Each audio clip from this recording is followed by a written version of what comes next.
3 officers in Tacoma, Washington had just been found not guilty for taking the life of an unarmed black man. I know you heard of George Floyd, Tamir Rice, Breonna Taylor, but is anybody talking about Manuel Ellis and what happened to him with these 3 police officers? For some reason, it's just not getting the medical exposure that is needed.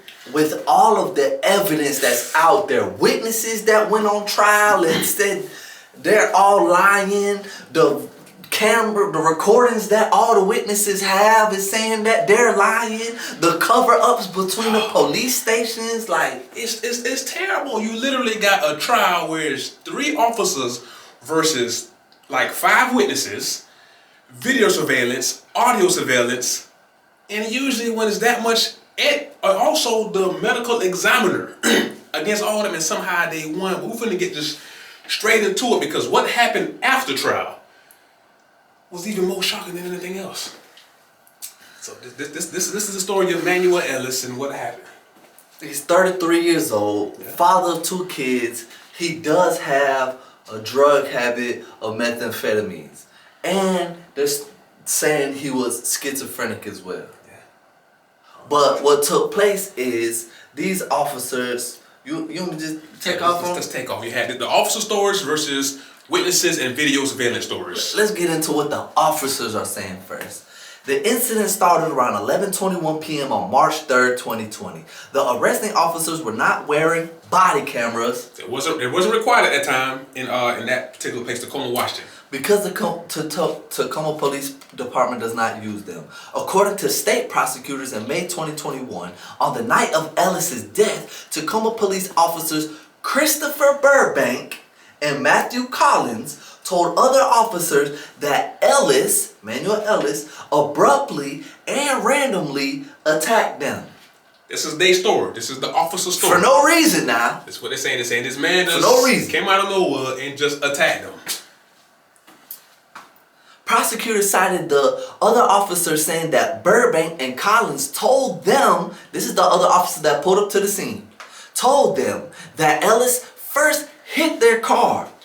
Then, when Burbank and Collins left the car, Ellis attacked them. Burbank and Collins told the other officers that Ellis had used punches and kicks against them, stated the prosecutors. So that's what they're trying to say. These 2 officers trying to say when they pulled up, this man randomly ran up to their car, punched their window. So they saying that they jumped out the car, and dude just went crazy, punching, kicking, and all type of stuff. We all know that's cap though. That's a lie. Big time.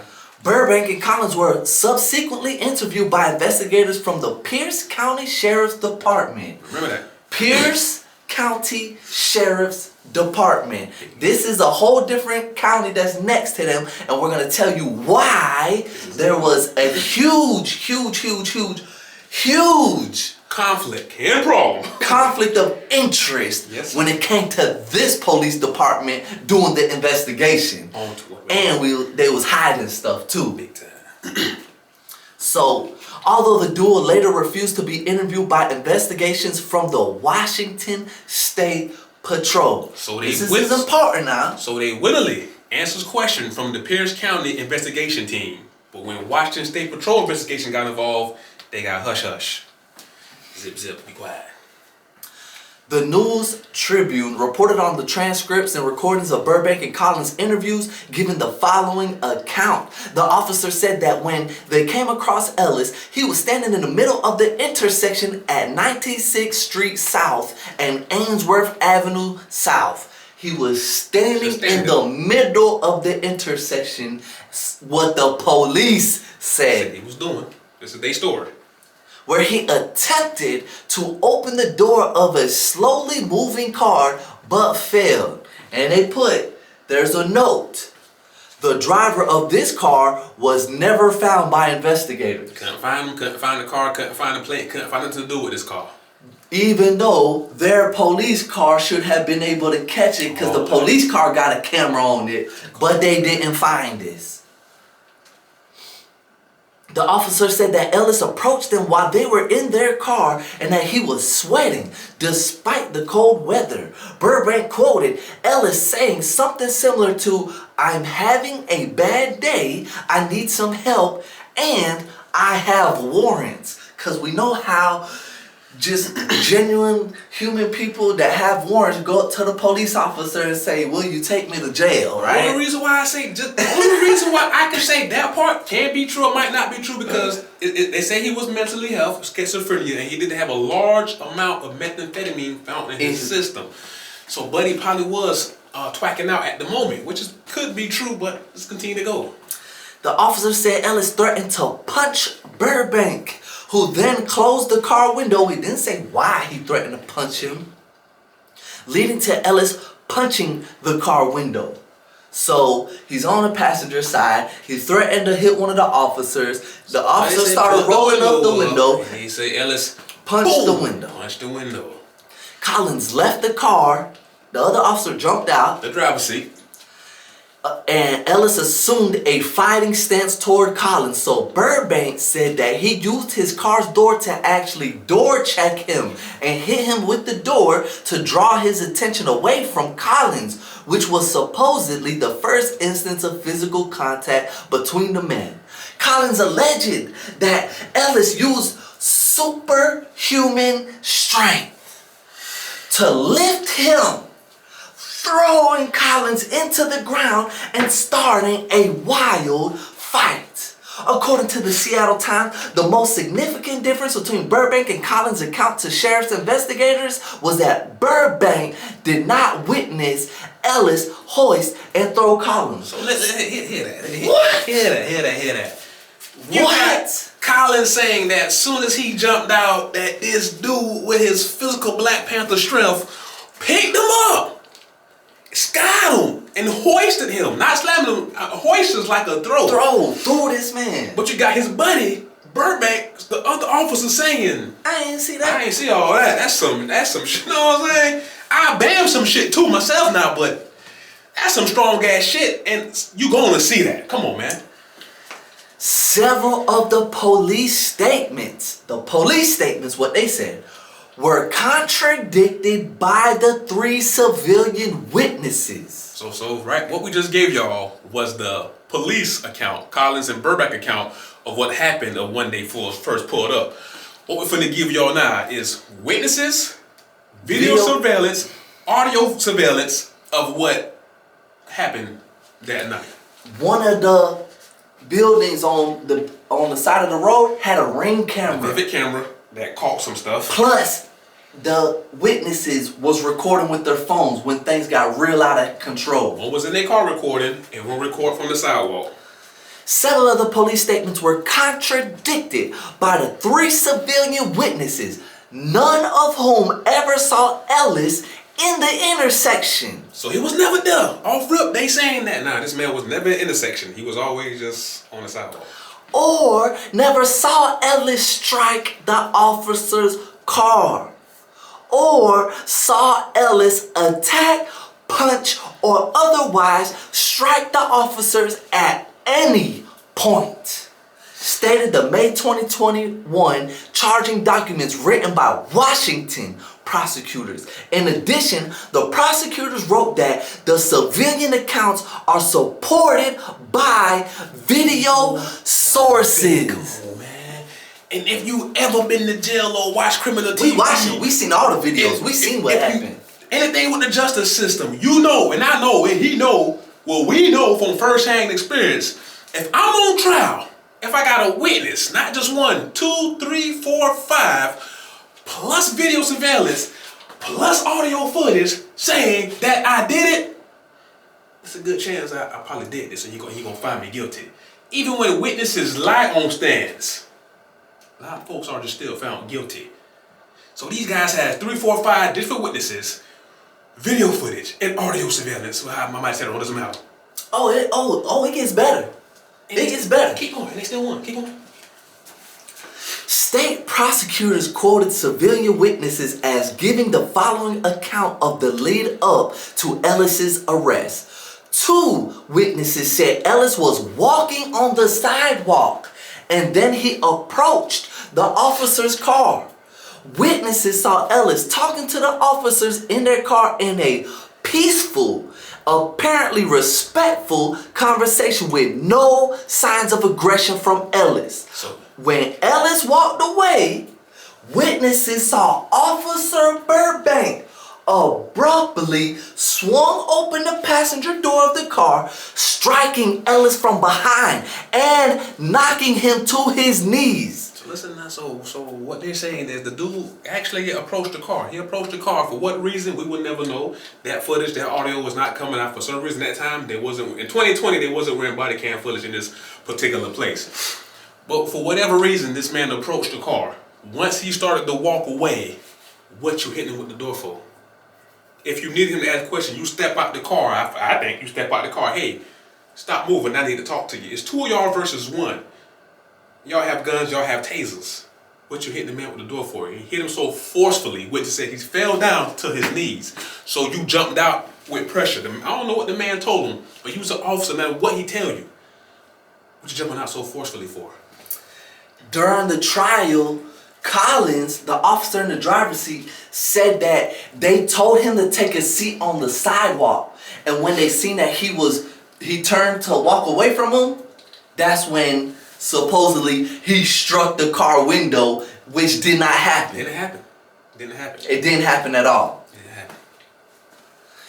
Then, as Ellis tried to get up from the ground from being hit so hard with the door, he's the motherfucker with the superhuman strength. Shit. Go.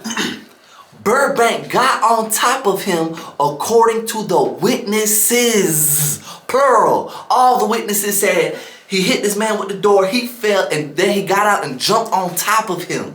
And this is what's crazy about this trial. You got 2 officers who fighting together who can't even get their story straight, but you got random witnesses all telling the same exact story. Who don't know each other, who just random people just say, hey, this is what we seen. This is what I seen, this is what he seen, this is what he seen. This is what my camera seen. And a lot of these witnesses didn't even knew Buddy was unalive when it all was said and done. Some found out during the trial that he was actually unalived. Use of force, initial restraint. The next proceeding, according to prosecutors, citing video evidence, saw Officer Burbank grabbing Ellis. Officer Burbank, the guy that hit him with the door, Checked him. saw him grabbing Ellis, lifting Ellis and driving him down onto the ground while punching him. Then Officer Collins put his weight on Ellis. Video footage from a female witness. This is the video footage. From her phone. From a female witness shows Ellis being repeatedly punched while on the ground. This was done by Officer Collins, stated prosecutors. The female witness calls out to the officer. I seen this video. She's in her car recording the whole time. I seen it.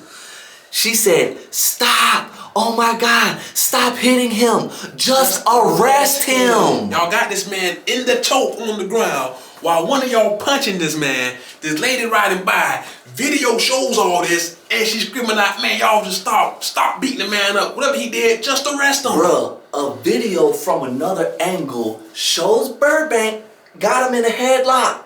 Yes. He has Manuel Ellis in a headlock. And Colin Ellis pulls what out, bro? A taser. Ellis throws his hands up and surrender. He was trying to throw him up at the same time. He's getting choked out. Trying to throw hands up while getting choked out. We all humans. It's fight or flight. I can't let you choke me out. But what does he do, bro? Tased the man right in his chest. Tased him. Why the man threw his hands up? Hey, hold up. No. Boop. Tased him. Then, according to prosecutors, Officer Collins applied a lateral vascular neck restraint to Ellis, which is a type of chokehold. This is on video. This is on video. They both on the floor, like in the side position, kind of like sitting up where Ellis' chest is exposed and Buddy got him from the back, choking him out, trying to choke him out. Keep going. Video footage from a male witness. This is a whole different dude with a camera. Right him on by. Showed that an officer brought Ellis to the ground from behind with a chokehold. Ellis was not fighting back, stated the prosecutors, citing witness statements and videos. They quoted one witness as saying that Ellis did not defend himself. The video evidence showed Ellis struggling at times against the officer's restraints, but does not show Ellis attempting to strike the officers at any point, stating the state prosecutors. So come on, man, but you gotta be real. I don't care who you with. If you got a man in the choke, you threaten him, and I don't know what you're doing with me. Especially when I'm high on drugs and I have schizophrenia, I'm fighting for my life right now. Yeah, he in panic mode. Especially if this man really did not do nothing to these people. So for him to just like go up to them and try to get some help and then see that they probably was on some BS, so he said, okay, I'm not getting help from them, to being immediately attacked, I know he's in a state of panic. Who ain't gonna struggle? You choking me, you got tasers, you 2 police officers, you kicking my ass on these streets, I have to struggle. I gotta try to put a hand or something to keep you from choking me out. Cause y'all are not using proper procedure. Y'all just attack me. I'm scared for my life right now. And this man have schizophrenia, it's sad, man. He really have schizophrenia. I'm not saying the officers knew that, but damn, why y'all jumping the gun so fast and kicking ass? Go ahead, continue. It's a procedure, bro. It's a procedure. You're trained to be able to deal with individuals, and they violated all of their training. At least I thought they was. I mean, you got some people who really believe in defunding the police, and I would take my personal stand. I don't believe in defunding the police because we need police. We don't have police. We fucked up. They need to fund the police more for proper fucking training, a real police academy, not no bullshit. Half of the officers I see, bro, you're out of shape. And they need to fund programs that in their training they need to go through psychological tests themselves. All type of shit. Cause you hiring some crazy behind people. Psychological and physical. The police department should not be an equal opportunity for everybody to be police. Fuck no. If you can't handle a situation, you can't be there. If me and you can't control one dude by ourselves with our physical demeanor to have a control situation, I should not be a police officer. You should not be one. It's 2 against 1 with tasers. And us. There's no way that this one man should be able to handle us that much unless we just want to kick his ass. And this is that situation. That's when we should be able to jump out the car with guns, taser. Hey, buddy, calm down. Even if buddy do swing, we should both be able to take this man down and handcuff him. And if we can't do it by ourselves, backup comes. We can restrain this man till you get here. And you can, bruh, listen, bruh. I'll tell you a personal situation. The police whooped me. I did buck. I ran first of all, so I made them chase me for blocks. Then they got me. Then I was in that bit trying to resist and push them, and they whooped me. They beat me bad. Then they put me in the back of the cop car. It was just 2 of them, bruh. It was just 2 of them. And they handcuffed me and put me in the back of the cop car. I was defeated. I couldn't do nothing. What the? I'm telling you from personal experience, this could be done. That's just my opinion. I'm sorry to all you fat ass officers, don't let eat officers, cigarette smoking officers, out of shape, bad body, ragged as fuck officers, too old as officers. You can't be in the field. And majority of the time, you just gotta learn how to block your face and your legs because you got bulletproof vests on. You can't be, in my opinion, you just can't be in the field. You have to be trained like a Navy SEAL to be able to handle situations. It should probably be consistent training too. Not just one day. You can't just walk in, okay, I'm good. No, I mean like, as long as you're a police officer. Oh, non-stop. Yeah, every month you gotta take a class for physical training, all types of stuff. Because this man had schizophrenia and high on methamphetamines. Video show he was never wild, but if he was wild, 2 of us should be able to handle this man. As long as you don't have no weapons, you should be able to handle this man controllably and not get in our feelings. Because if I'm handling him, start getting my ass whooped, I might get in my feelings and go a little too far. But if I'm in control the whole time, we in control the whole time, 9 times out of 10 we're gonna be. And now the police got contradicting stories against each other, but the witnesses' stories contradict both the police's stories. Continue to read this. This is crazy. Video footage from the male witness then showed while Ellis is being choked by one officer, the other officer fires a taser at Ellis's chest. Unfortunately, this is the one that I saw. You know what I'm saying? And I seen when he threw his hands up and surrendered, and they tased that man multiple times too. And that man gave up. Prosecutors state that it was Burbank who fired the taser and that he did so when Ellis raised his hands in a surrender type position. While still being choked now. While still being choked. Another witness tells officers, hey, y'all in the wrong right now. Another witness was saying, Y'all are in the wrong. With their phone, tell you, y'all in the wrong right now. And this just common sense. They don't got no training on being a police. This just another person on the sidewalk saying, yo, y'all dead wrong. You're taking this too far. What you doing? After the choke was released by Officer Collins, Ellis's head fell limply toward the ground, stated prosecutors. Collins then used his arm to push Ellis's head or neck, resulting in Ellis's face being pushed against the ground, stated prosecutors, and the physical examiner said he had all type of scrapes from the concrete all over his face from this. And they also stated that the officers had minimum amount of scrapes and damages. The officers pulled Ellis's arms behind his back and pressed down on Ellis's body while they called for backup, stated prosecutors. While the two officers held Ellis's arms and pressed down on his body, Burbank shocked Ellis again with the taser, stated prosecutors. Twice now. 3 witnesses leave the scene while Burbank shot Ellis with the taser for a 3rd time. Y'all 2 soft-ass officers couldn't handle one dude. You tased the man 3 times, lied about the man struggling, lie. That's torture, bro. Y'all torturing this man because y'all soft as fuck. 2 of y'all couldn't handle one dude. You soft as fuck. So you getting your feelings about something right now. You might have told some shit you didn't want to hear. At 11:23 p.m., Ellis is heard saying, "Can't breathe," from a police radio recording. According to prosecutors, a Vivint doorbell camera across the street recorded Ellis clearly saying, "Can't breathe, sir, can't breathe." Then less than 15 seconds later, Ellis either says, "Breathe, sir," or "Please, sir." And the officer then tells Ellis, I'm going to say the name because they don't say the name in the article, it was Collins.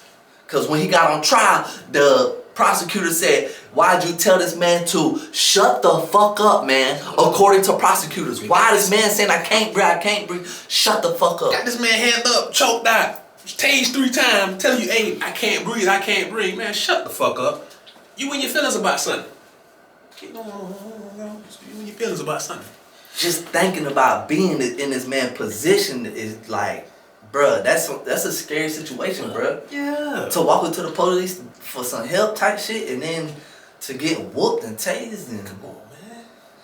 Burbank and Collins told county sheriff's investigators that during the incident, Ellis did not speak. Remember Both of the police said he never spoke. He just growled and made grunting noises. They said he never spoke. So remember, they said he was never choked. They said he was never spoke. He was never choked. He was never tased. Keep on. Ellis did not speak, only grunting or growling.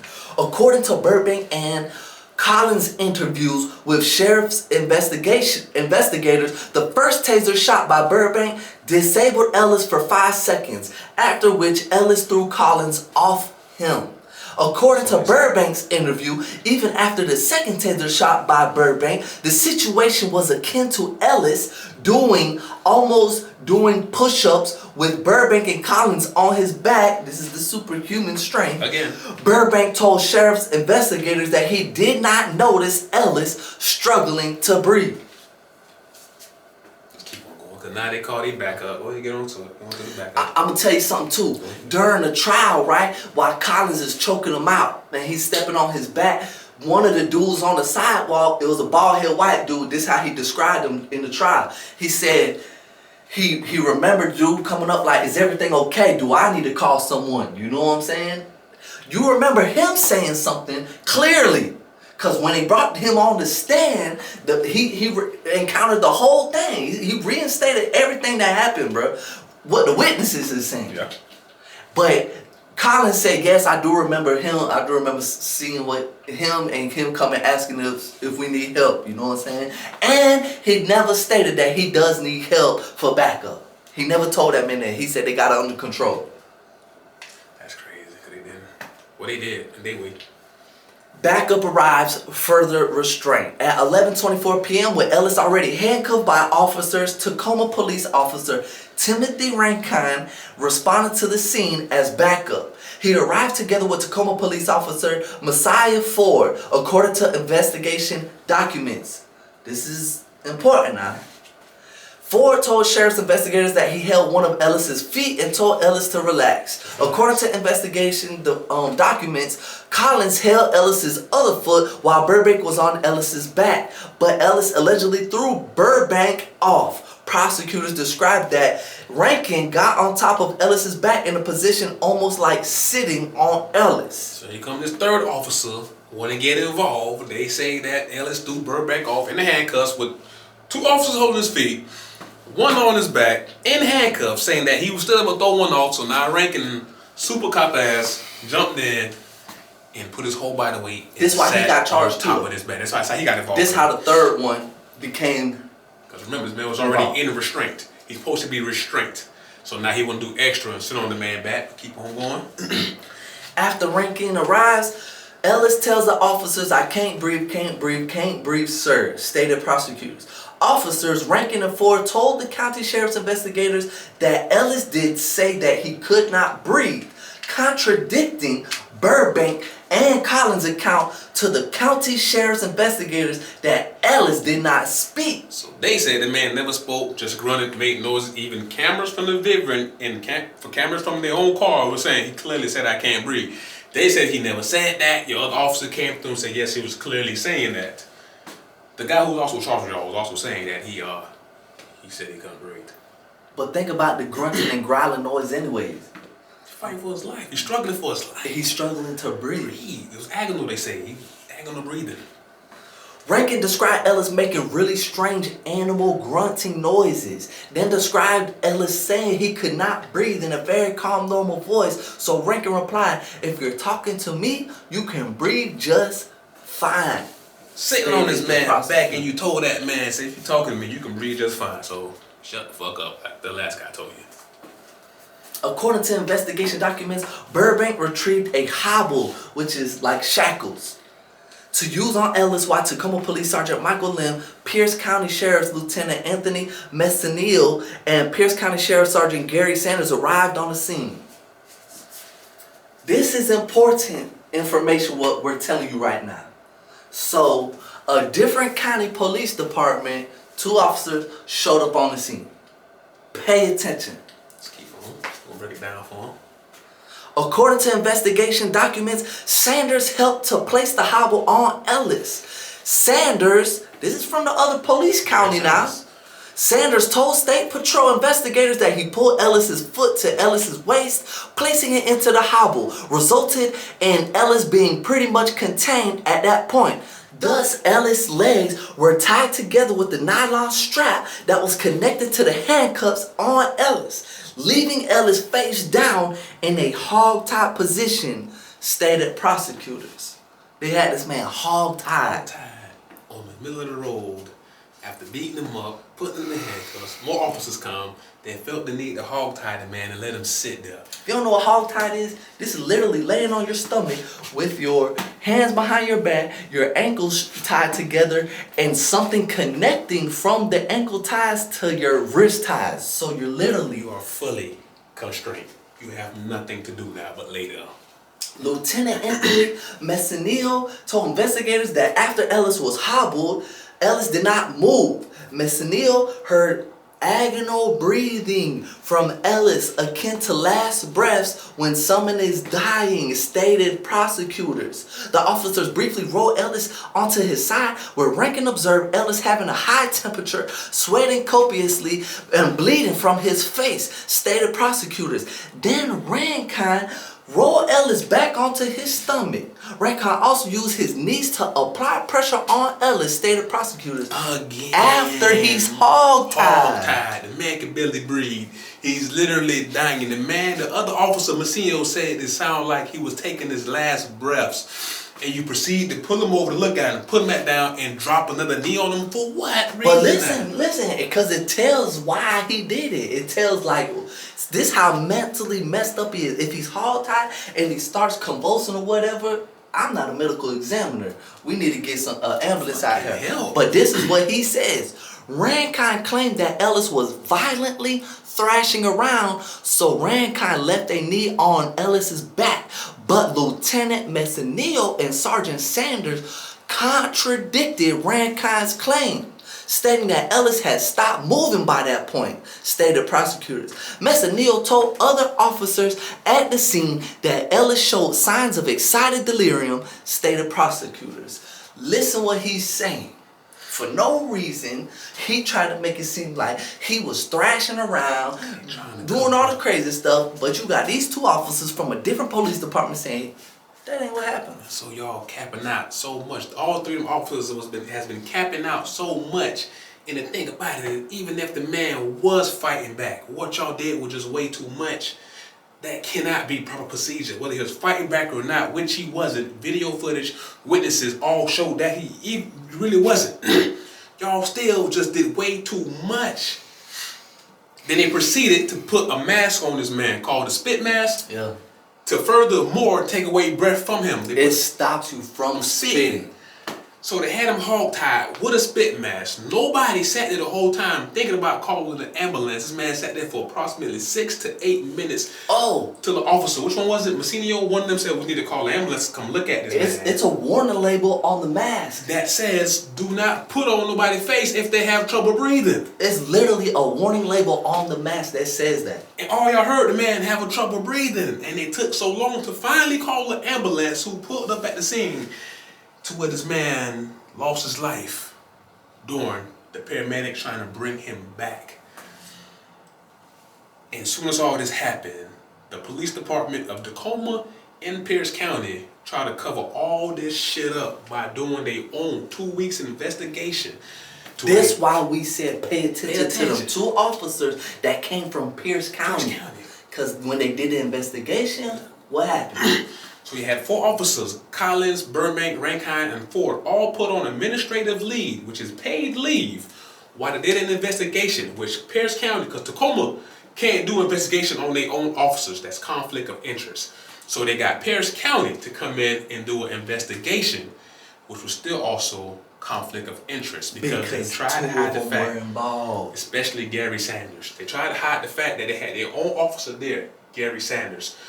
So the person from what is called Pierce County came out and specifically said after his investigation of 2 weeks, nothing was done, wasn't no one choked, wasn't no tasers fired, it wasn't nothing done, so all these guys got their job back. But the small info they tried to hide was that they had an officer as well on the scene. So when this lady from the Washington State Patrol found out, so was Gary Sanders there? Yeah, but not really. Bitch, was he there? And because he was, that made Pierce County investigation. Yeah, it wasn't allowed to go through because it's a conflict of interest. You can't investigate if your own officers are on the scene. Because your man played a part in this bullshit. So now, what Washington State Patrol got involved? So these other officers, Rankine, what the name is, Burbanks and Collins, was all willingly talking to the Pierce County investigation team, telling them, hey, this is what happened, so nothing happened. Cool. So now when Washington State got involved and started pulling up more evidence, everybody got hush mouth. They started doing research, witnesses started coming out, videos, cameras started coming out, they're going to listen to the recordings on the report, because when they call for backup, it's being recorded, and that's when they can hear little snippets of him saying, I can't breathe. And the shit's so crazy. They played this during the trial too, bro. Because y'all had full evidence that the Pierce County investigation was all bullshit and straight lies to the media face, which is recorded media, and straight lies to everybody's face. Because when y'all come in, y'all seeing all this stuff really happen, and then nothing happened to what's called Pierce County Department about lying like this. Nothing happened to Tacoma Department about trying to cover it up. But they got involved. They went to trial with all the evidence. Somehow they still won trial. The judge was very biased. I ain't gonna lie. If you watch the trial, you can watch their trial, right? And the judge seemed like he was really on the police side no matter what. Because when you're in the interrogation room and a police officer asks you a question and you answer them, they'll ask you the same question a different way. They're trying to get you to get caught up on saying something. Hey, I just asked you this. You know what I'm saying? So they ask you a different way. Why'd you answer differently? But every time, like the prosecutor was doing this with the police officer, it seemed like the judge would always be like, "Hey, he already answered," and it's like, damn, you ain't even trying to let these people really getting a cross-examination on you, feel me? They was already biased against what they wanted to do. That's why they try to keep this. They're trying to keep this out the media because this is just the most freaking in-your-face miscarriage of justice ever. Bruh, this ain't even the most mind-blowing part, bruh. The local, this not even the most mind-blowing part. We didn't even get there yet. The local medical examiner, I want to say his name was Thomas Gary, came out and specifically said this man's cause of death was homicide because hypoxia from being restrained. With contributing factors, methamphetamine, and also dilated heart. But he said it's clearly, to the courts and to the people, it was a homicide from hypoxia, meaning he was choked out. The drugs and his heart problem also played a part in that. That was contributing factors, but if this never happened, that would have never happened. And all three of these officers on trial walked away scot-free. They got found not guilty back in December of 2023, so this just happened. But now the most mind-blowing part just happened. Wait, hold on. I gotta put one more piece of information in here. After they got not found guilty, guess what this police department decided to do? Upgrade their rules and policies on how to handle situations. Because they really got off saying that it wasn't violent on the police, but they did what was protocol. As soon as the trial was over, they were getting so many letters and death, bruh. If you go to YouTube, watch the video. They had to turn the comments off because people were saying like the most ridiculous stuff. Yeah, they ain't many videos too, so remember that. Man. So now Tacoma Police Department got a new standard of policies on when it comes to physical contact with a civilian, on how they have to do everything with the procedures, bruh. It's new. They literally had to upgrade it because of this. Just because these guys, they try to protect these guys because they was also Army vets back in the days. They was supposed to be the construction workers. They was decorated. Even when they got locked up, they all got set like $100,000 bill a piece. A construction worker from the town who owned the business bailed them all out, saying that they was great people. They went to Miss Memorial Day. They was Army vets. They never had a problem before. They've been in the force since 2015 and this and that and this and this. But my opinion, this is my opinion, no matter how you try to spin this story, whether this man fought back, wrestled back, did something wrong, whatever it might have been, which all this stuff is proving that he didn't, you took it too far. If a dude come on the streets right now and attack me and him, and we kick his ass, and I proceed to kick his ass, and proceed to kick his ass some more till he die, I kind of just murdered the man out of self-defense, but it's still murder. I'm getting charged. They cold-blooded killers. They cold-blooded killers. You go watch these videos, they cold-blooded killers. Punching this man, doing that, but still the most mind-blowing part for me, I'm not even shocked that they was found not guilty. It's crazy. After it was all said and done, they got rewarded for doing what they did. How much you give it to them? Tacoma Police Department paid these 3 people to quit. Each one of them got $500,000. They got rewarded $1.5 million altogether. So they was able to kick some ass, take some life, now go sit back with each one of them getting $500,000. Plus and benefits. Also, part of the deal was you leaving in good standing, so you go get a job somewhere else. Because one of them, I want to say Collins, also went to another county police department and actually got a job there, like the following day. Like, come right on in, but he got so many death threats, they say, well, let's not do this. And they still got their benefits from the police department. They got $500,000. Here you go, and you leave in good standing. How is no one talking about this case, bro? How is no one talking about this case? Because the media don't want this case to be out there. They know that was some fucked up shit. There's no way you can spin this story to make it make sense. You took what you did way too far. And the medical examiner said it was homicide. And nobody was held accountable. And they got paid $500,000 a piece. Lower receipt bill, man.